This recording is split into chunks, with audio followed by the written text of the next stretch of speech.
ihany kosa izay solotenan'ny sekretera général nandehanatora zafina efa luciano dia nambaran'izy ireo fa efa nisy ny fandaminana ny arahana tena novon'ny ministera mitanoa sy ny fanatanjahantena dia tokony izay no tanterahana sy ajaina ka dia tsy maintsy atsangana izany ny komity iraisana ikarakara fifidianana vaovao izay iarahan'ny ministera sy ny candidat rotota.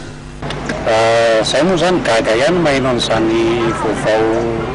izay nareo no nahinona anazy satria raha ny fandaminana izay napetraka hatramin'ny 22 volana febroary izay nananajanonana ny fifidianana io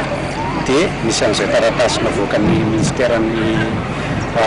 tanora sy ny fanatanjahantena izay tokoa izay manafoana ny fifidianana iny ary famerenana fifidianana fiorganisena fifidianana vaovao zany izay amin'ny daty izay efa mifaritana zareo amin'ny ministeran'ny fanatanjahantena. Aminay aloha zany tsy ohatrany tsy misy zany zavatra nataon'zareo zany satria aminay zay organisation apetraky ny ministeran'ny jeunesse et sport any no fatanay. Efa nisy ny fampiatsoana izay nataon'ny tao ministera tamin'ny alatsinainy teo izay ananganana ny comité électoral vaovao efa nivory tao zahay tamin'ny omaly talata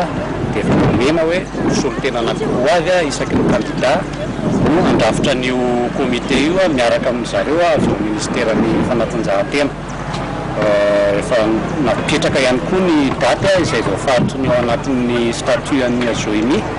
dia amin'ity volana marsa ity ihany no anatanterahana izay fifidianana izay ka izay zany ny fatanay fa zay zany tsy mahafantatra izay ataon'zareo any fa tsy hainay sao dia fikambanana hafa io najorony io sa AJOIMI zany tsy fatanay aloha zany. Inona le zatra tena tsy ekenareo fa tsy naraikitra n'le fifidianana moa zany tokony atao ny 22 febroary teo amin'ny lafiny inona teboka inona avy natao hoe tsy mety aminareo zany?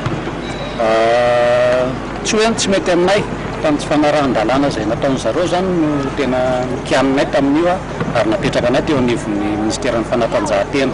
teo alohan'ny fametrahana n'io comité électoral io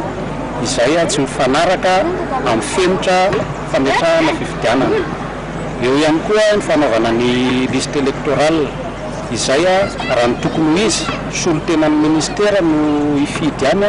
dia tokony ny ministera no manolotra olona hifidy amin'ny anarany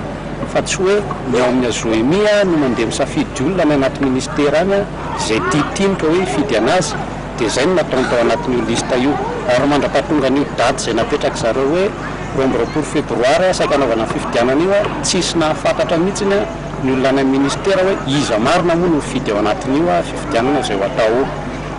nataon'zareo ihany moa ny fifidianana tamin'ny 22 février iny fa tsara mariako eto fa nytany amin'ny faritra tompoko dia tsy nisy nanatanteraka fifidianana mihitsy na ny ray ary